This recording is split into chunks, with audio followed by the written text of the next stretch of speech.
ஆண்டவராகிய இயேசு கிறிஸ்துவின் நாமத்தினாலே மீண்டும் உங்களை சந்திப்பதில் ரொம்ப சந்தோஷம்.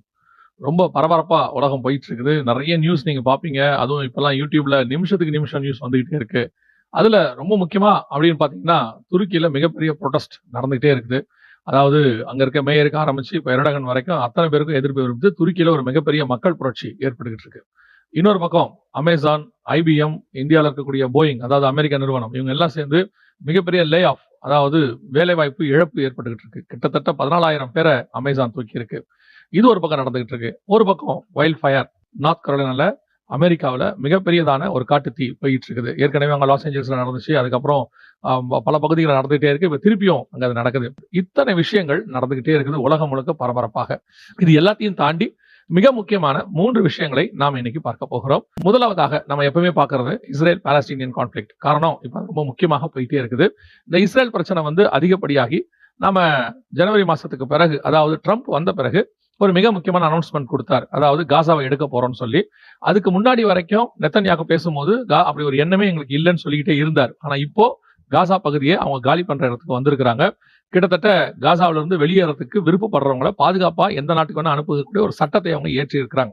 இதை பத்தி எல்லாரும் என்ன சொல்றாங்கன்னா, இது ஒரு இன அழிப்பு அப்படின்னு சொல்றாங்க. அதாவது நம்ம ஏற்கனவே சொல்லி இருந்தோம், ஏசாயா 14ஆம் அதிகாரத்துல இப்படி ஒரு காரியம் நடக்கும் அப்படின்னு சொல்லி அதனுடையதான ஒரு நிழல் இப்போ தெரிய ஆரம்பிச்சிருக்கிறது. சோ இப்போ அவங்கள அந்த இடத்தை விட்டு அப்புறப்படுத்தக்கூடியதான வேலைகளை மிக முக்கியமாக செய்யப்பட்டு கொண்டே இருக்கிறது. இதற்கு எதிர்ப்புகள் இருக்கு, UN சொல்லுது. ஆனால் அதை தாண்டி அமெரிக்காவும் இஸ்ரேலும் இதை செஞ்சுக்கிட்டே இருக்கிறாங்க. இது ஒரு பெரிய ஆச்சரியம் என்னன்னா, ஜோர்டான் என்ன பண்ணிருக்கு, நாங்க ஒரு 3000 பேர் எடுத்துக்கிறோம் அப்படின்னு சொல்லி அனௌன்ஸ் பண்ணிருக்கு. ஹமாஸ்ல உள்ளவங்க, அது மிலிட்டரிக்காரங்களா இருக்கட்டும், சிவிலியன்ஸாக இருக்கட்டும், நாங்க எடுத்துக்கிறோம் அப்படின்னு சொல்றாங்க. இது அடுத்த ஒரு பெரிய விஷயம். ஏன்னா இப்ப ஜோர்டான் எடுக்க ஆரம்பிச்சிருச்சுன்னா ஒன்று பந்தி ஒன்றாக அப்படியே செய்வாங்க. ஏன்னா ஐநா சபையில காசா பகுதியை வாழ்வதற்கு தகுதியற்ற இடமாக அவங்க அனௌன்ஸ் பண்ணியிருக்காங்க. ஏன்னா அங்க தண்ணி இல்ல, எதுவுமே இல்ல, மக்கள் குடியிருக்கவே முடியாது, அப்படி ஒரு இடமாக இருக்கிறது. சோ இதை காரணம் காட்டி இதுதான் நம்ம சொல்றோம், கடைசியாக முழு பகுதியும் அவர்கள் தங்கள் வசம் எடுப்பார்கள் என்று சொல்லி. இது மட்டும் இல்லாம லெபனான்ல ஒரு நியூ வார் ஸ்டார்ட் ஆயிருக்கு. இஸ்ரேலுக்கும் லெபனானுக்கும் புதுசாக ஒரு யுத்தம் ஸ்டார்ட் ஆயிருக்கு. ஏற்கனவே ஹிஸ்புல்லா கூட நடந்துச்சு, இப்ப ஸ்டார்ட் ஆயிருக்கு. சோ இது எல்லாமே அங்க மிக முக்கியமான ஒரு காரியம் அடுத்த கட்டத்துக்கு போய்கிட்டே இருக்குது. நம்ம ஏற்கனவே சொன்னபடிதான் இது அப்படியே அவர்கள் டெம்பிள் மவுண்ட் பக்கம் தான் திரும்ப போறாங்க. அங்கதான் இது போயிட்டு இருக்குது. இதோட அப்டேஷன்ஸை கர்த்தருக்கு சித்தமானால் வருகிற நாட்கள்ல நாம் பார்க்க போகிறோம். வாங்க நம்ம அடுத்த காரியத்தை பார்ப்போம். இது மிக முக்கியமானது.